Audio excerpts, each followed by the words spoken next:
وإذا سمعوا ما أنزل إلى الرسول ترى أعينهم تفيض من الدمع مما عرفوا من الحق يقولون ربنا آمنا فاكتبنا مع الشاهدين وما لنا لا نؤمن بالله وما جاءنا من الحق ونطمع أن يدخلنا ربنا مع القوم الصالحين فأثابهم الله بما قالوا جنات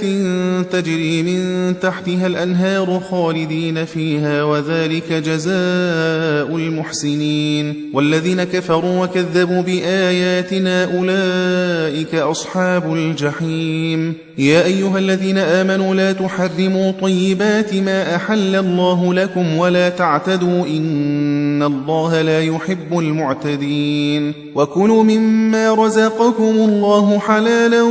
طيبا واتقوا الله الذي أنتم به مؤمنون لا يؤاخذكم الله باللغو في أيمانكم ولكن يؤاخذكم بما عقدتم الأيمان فكفارته إطعام 10 مساكين من أوسط ما تطعمون أهليكم أو كسوتهم أو تحرير رقبة فمن لم يجد فصيام 3 أيام ذلك كفارة أيمانكم إذا حلفتم واحفظوا أيمانكم كذلك يبين الله لكم آياته لعلكم تشكرون يا أيها الذين آمنوا إنما الخمر والميسر والأنصاب والأزلام رجس من عمل الشيطان فاجتنبوه لعلكم تفلحون إنما يريد الشيطان أن يوقع بينكم العداوة والبغضاء في الخمر والميسر ويصدكم عن ذكر الله وعن الصلاة فهل أنتم منتهون وأطيعوا الله وأطيعوا الرسول واحذروا فإن توليتم فاعلموا أنما على رسولنا البلاغ المبين ليس على الذين آمنوا وعملوا الصالحات جناح فيما طعموا إذا ما اتقوا وآمنوا وعملوا الصالحات ثم اتقوا وآمنوا ثم اتقوا وأحسنوا والله يحب المحسنين يا أيها الذين آمنوا ليبلونكم الله بشيء من الصيد تناله أيديكم ورماحكم ليعلم الله من يخافه بالغيب فمن اعتدى بعد ذلك فله عذاب أليم يا أيها الذين آمنوا لا تقتلوا الصيد وأنتم حرم ومن قتله منكم متعمدا فجزاء مثل ما قتل من النعم يحكم به ذوى عدل منكم هديا بالغ الكعبة أو كفارة طعام مساكين أو عدل ذلك صياما ليذوق وبال أمره عفى الله عما سلف ومن عاد فينتقم الله منه والله عزيز ذو انتقام أحل لكم صيد البحر وطعامه متاعا لكم وللسيارة وحرم عليكم صيد البر ما دمتم حرما واتقوا الله الذي إليه تحشرون جعل الله الكعبة البيت الحرام قياما للناس والشهر الحرام والهدي والقلائد ذلك لتعلموا أن الله يعلم ما في السماوات وما في الأرض وأن الله بكل شيء عليم اعلموا أن الله شديد العقاب وأن الله غفور رحيم ما على الرسول إلا البلاغ والله يعلم ما تبدون وما تكتمون قل لا يستوي الخبيث والطيب ولو أعجبك كثرة الخبيث فاتقوا الله يا أولي الألباب لعلكم تفلحون يا أيها الذين آمنوا لا تسألوا عن أشياء إن تبد لكم تسؤكم وإن تسألوا عنها حين ينزل القرآن تبد لكم عفى الله عنها والله غفور حليم قد سألها قوم من قبلكم ثم أصبحوا بها كافرين ما جعل الله من بحيرة ولا سائبة ولا وصيلة ولا حام ولكن الذين كفروا يفترون على الله الكذب وأكثرهم لا يعقلون وإذا قيل لهم تعالوا إلى ما أنزل الله وإلى الرسول قالوا حسبنا ما وجدنا عليه آباءنا أولو كان آباؤهم لا يعلمون شيئا ولا يهتدون يا أيها الذين آمنوا عليكم أنفسكم لا يضركم من ضل إذا اهتديتم إلى الله مرجعكم جميعا فينبئكم بما كنتم تعملون يا أيها الذين آمنوا شهادة بينكم إذا حضر أحدكم الموت حين الوصية اثنان ذوى عدل منكم أو آخران من غيركم إن أنتم ضربتم في الأرض فأصابتكم مصيبة الموت تحبسونهما من بعد الصلاة فيقسمان بالله إن ارتبتم لا نشتري به ثمنا ولو كان ذا قربى ولا نكتم شهادة الله إنا إذا لمن الآثمين فإن عثر على أنهما استحقا إثما فآخران يقومان مقامهما من الذين استحق عليهم الأوليان فيقسمان بالله لشهادتنا أحق من شهادتهما وما اعتدينا إنا إذا لمن الظالمين ذلك أدنى أن يأتوا بالشهادة على وجهها أو يخافوا أن ترد أيمان بعد أيمانهم واتقوا الله واسمعوا والله لا يهدي القوم الفاسقين يوم يجمع الله الرسل فيقول ماذا أجبتم قالوا لا علم لنا إنك أنت علام الغيوب إذ قال الله يا عيسى ابن مريم اذكر نعمتي عليك وعلى والدتك إذ أيدتك بروح القدس تكلم الناس في المهد وكهلا وإذ علمتك الكتاب والحكمة والتوراة والإنجيل وإذ تخلق من الطين كهيئة الطير بإذني فتنفخ فيها فتكون طيرا بإذني وتبرئ الأكمه والأبرص بإذني وإذ تخرج الموتى بإذني وإذ كففت بني إسرائيل عنك إذ جئتهم بالبينات فقال الذين كفروا منهم إن هذا إلا سحر مبين وإذ أوحيت إلى الحواريين أن آمنوا بي وبرسولي قالوا آمنا واشهد بأننا مسلمون إذ قال الحواريون يا عيسى ابن مريم هل يستطيع ربك أن ينزل علينا مائدة من السماء قال اتقوا الله إن كنتم مؤمنين قالوا نريد أن نأكل منها وتطمئن قلوبنا ونعلم أن قد صدقتنا ونكون عليها من الشاهدين قال عيسى بن مريم اللهم ربنا أنزل علينا مائدة من السماء تكون لنا عيدا لأولنا وآخرنا وآية منك وارزقنا وأنت خير الرازقين قال الله إني منزلها عليكم فمن يكفر بعد منكم فإني أعذبه عذابا لا أعذبه أحدا من العالمين وإذ قال الله يا عيسى ابن مريم أأنت قلت للناس اتخذوني وأمي إلهين من دون الله قال سبحانك ما يكون لي أن أقول ما ليس لي بحق إن كنت قلته فقد علمته تعلم ما في نفسي ولا أعلم ما في نفسك إنك أنت علام الغيوب ما قلت لهم إلا ما أمرتني به أن اعبدوا الله ربي وربكم وكنت عليهم شهيدا ما دمت فيهم فلما توفيتني كنت أنت الرقيب عليهم وأنت على كل شيء شهيد إن تعذبهم فإنهم عبادك وإن تغفر لهم فإنك أنت العزيز الحكيم قال الله هذا يوم ينفع الصادقين صدقهم لهم جنات تجري من تحتها الأنهار خالدين فيها أبدا رضي الله عنهم ورضوا عنه ذلك الفوز العظيم لله ملك السماوات والأرض وما فيهن وهو على كل شيء قدير. بسم الله الرحمن الرحيم الحمد لله الذي خلق السماوات والأرض وجعل الظلمات والنور ثم الذين كفروا بربهم يعدلون هو الذي خلقكم من طين ثم قضى أجلا وأجل مسمى عنده ثم أنتم تمترون وهو الله في السماوات وفي الأرض يعلم سركم وجهركم ويعلم ما تكسبون وما تأتيهم من آية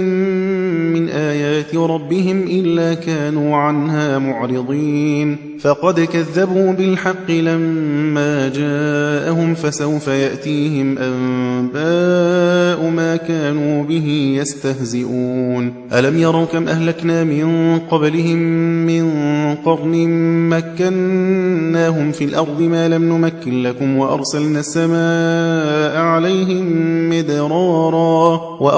السماء عليهم مدرارا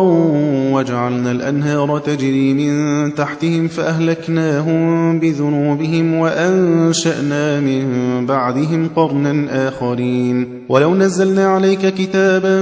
في قرطاس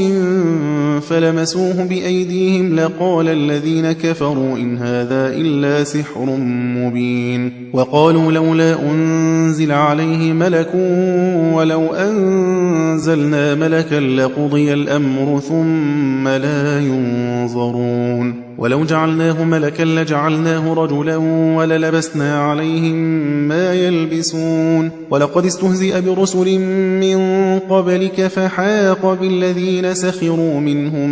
ما كانوا به يستهزئون قل سيروا في الأرض ثم انظروا كيف كان عاقبة المكذبين قل لمن ما في السماوات والأرض قل لله كتب على نفسه الرحمة ليجمعنكم إلى يوم القيامة لا ريب فيه الذين خسروا أنفسهم فهم لا يؤمنون وله ما سكن في الليل والنهار وهو السميع العليم قل أغير الله أتخذ وليا فاطر السماوات والأرض وهو يطعم ولا يطعم قل إني أمرت أن أكون أول من أسلم ولا تكونن من المشركين قل إني أخاف إن عصيت ربي عذاب يوم عظيم من يصرف عنه يومئذ فقد رحمه وذلك الفوز المبين وإن يمسسك الله بضر فلا كاشف له إلا هو وإن يمسسك بخير فهو على كل شيء قدير وهو القاهر فوق عباده وهو الحكيم الخبير قل أي شيء أكبر شهادة قل الله شهيد بيني وبينكم وأوحي إلي هذا القرآن لأنذركم به ومن بلغ أئنكم لتشهدون أن مع الله آلهة أخرى قل لا أشهد قل إنما هو إله واحد وإنني بريء مما تشركون الذين آتيناهم الكتاب يعرفونه كما يعرفون أبناءهم الذين خسروا أنفسهم فهم لا يؤمنون ومن أظلم ممن افترى على الله كذبا أو كذب بآياته إنه لا يفلح الظالمون ويوم نحشرهم جميعا ثم نقول للذين أشركوا أين شركاؤكم الذين كنتم تزعمون ثم لم تكن فتنتهم إلا أن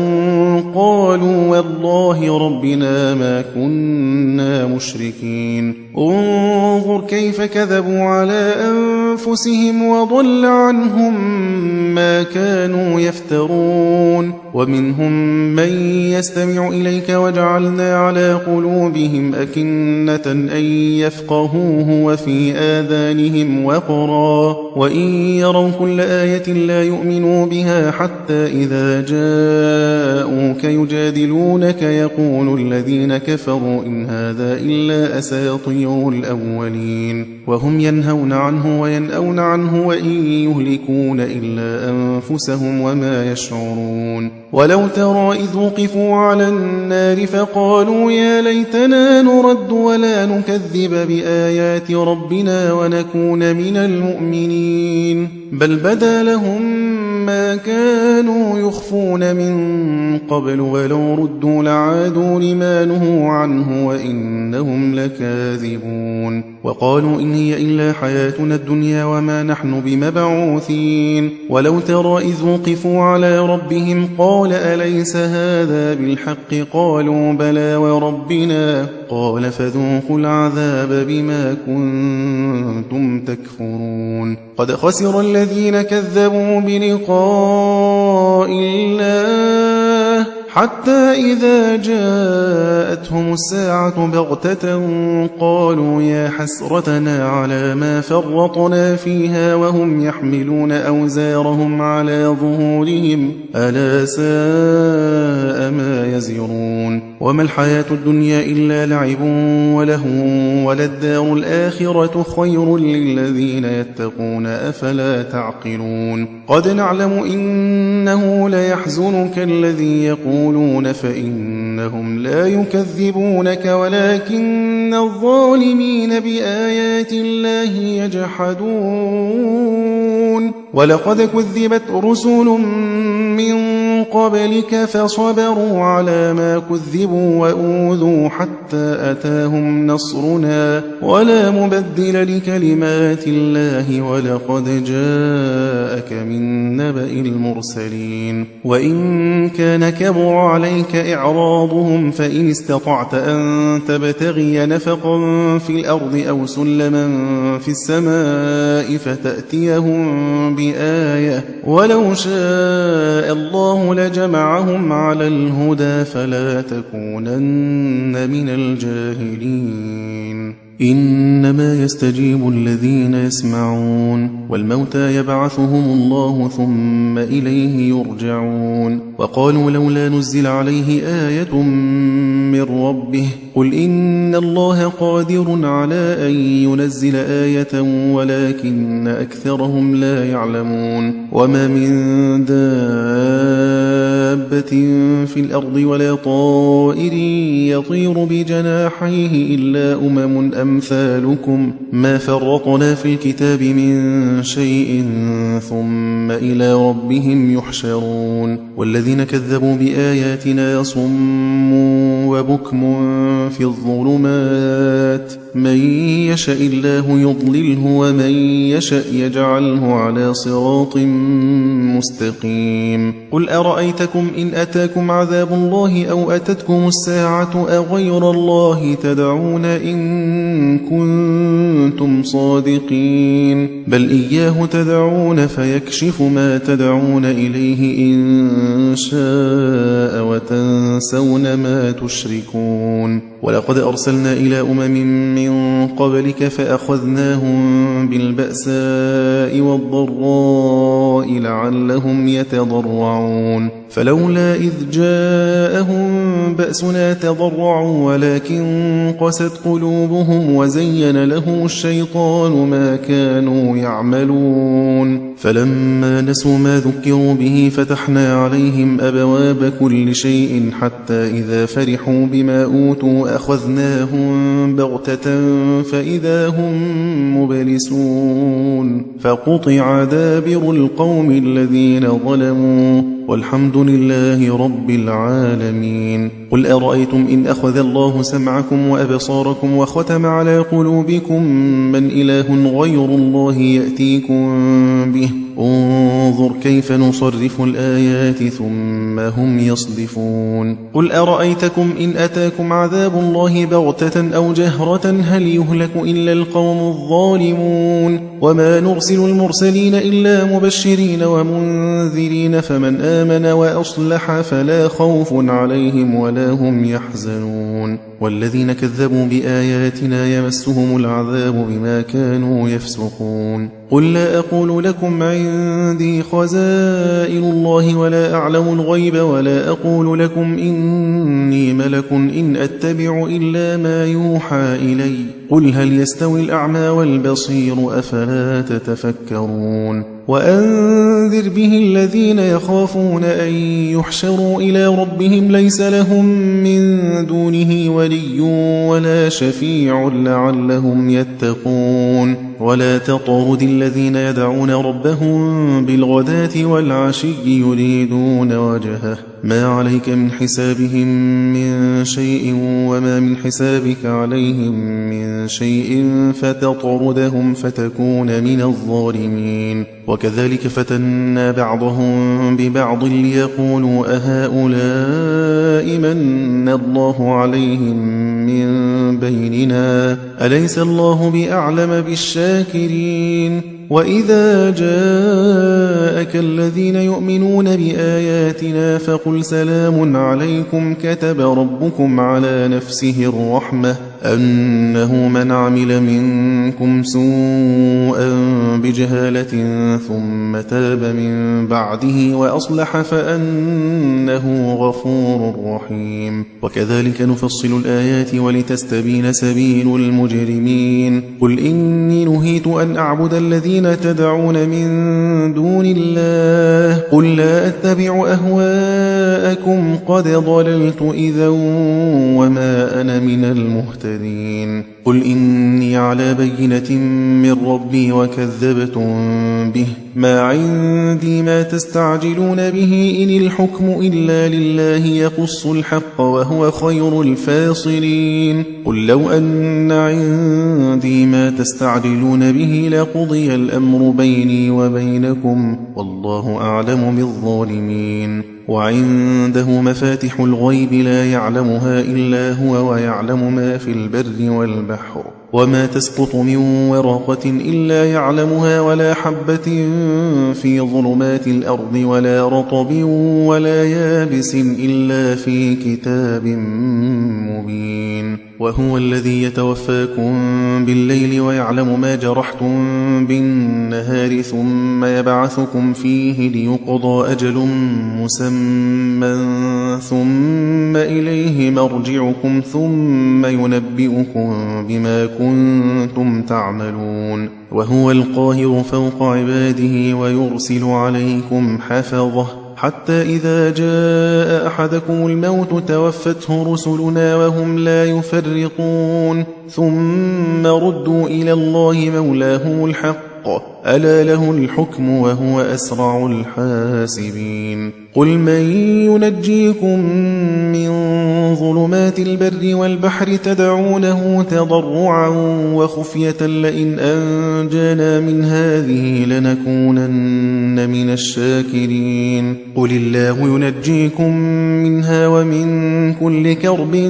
ثم أنتم تشركون قل هو القادر على أن يبعث عليكم عذابا من فوقكم أو من تحت أرجلكم أو يلبسكم شيعا ويذيق بعضكم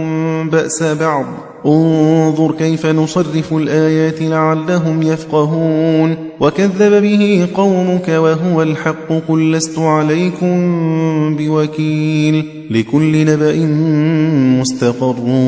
وسوف تعلمون وإذا رأيت الذين يخوضون في آياتنا فأعرض عنهم حتى يخوضوا في حديث غيره وإما ينسينك الشيطان فلا تقعد بعد الذكرى مع القوم الظالمين وما على الذين يتقون من حسابهم من شيء ولكن ذكرى لعلهم يتقون وذر الذين اتخذوا دينهم لعبا ولهوا وغرتهم الحياة الدنيا وذكر به أن تبسل نفس بما كسبت ليس لها من دون الله ولي ولا شفيع وإن تعدل كل عدل لا يؤخذ منها أولئك الذين أبسلوا بما كسبوا لهم شراب من حميم وعذاب أليم بما كانوا يكفرون قل أندعو من دون الله ما لا ينفعنا ولا يضرنا ونرد على أعقابنا بعد إذ هدانا الله كالذي استهوته الشياطين في الأرض حيران له أصحاب يدعونه إلى الهدى ائتنا قل إن هدى الله هو الهدى وأمرنا لنسلم لرب العالمين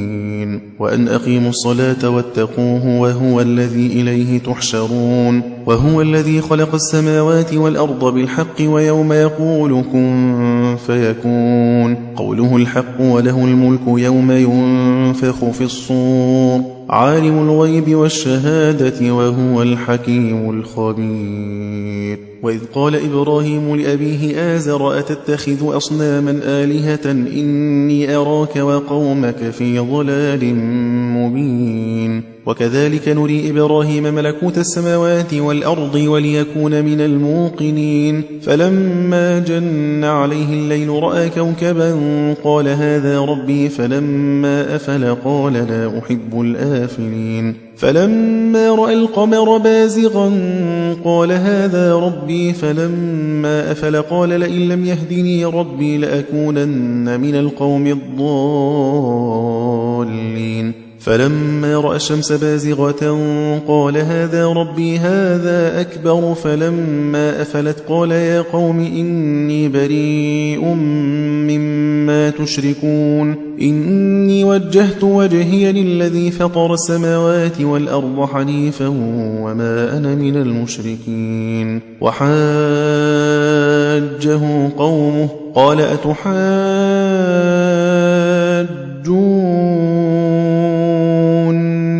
في الله وقد هدان ولا أخاف ما تشركون به إلا أن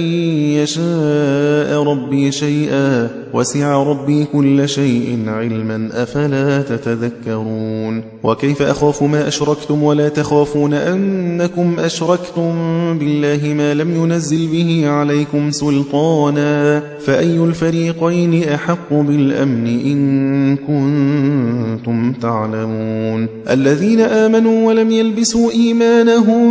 بظلم أولئك لهم الأمن وهم مهتدون وتلك حجتنا آتيناها إبراهيم على قومه نرفع درجات من نشاء إن ربك حكيم عليم ووهبنا له إسحاق ويعقوب كلا هدينا ونوحا هدينا من قبل ومن ذريته داود وسليمان وأيوب ويوسف وموسى وهارون وكذلك نجزي المحسنين وزكريا ويحيى وعيسى وإلياس كل من الصالحين وإسماعيل واليسع ويونس ولوطا وكلا فضلنا على العالمين ومن آبائهم وذرياتهم وإخوانهم واجتبيناهم وهديناهم إلى صراط مستقيم ذلك هدى الله يهدي به من يشاء من عباده ولو أشركوا لحبط عنهم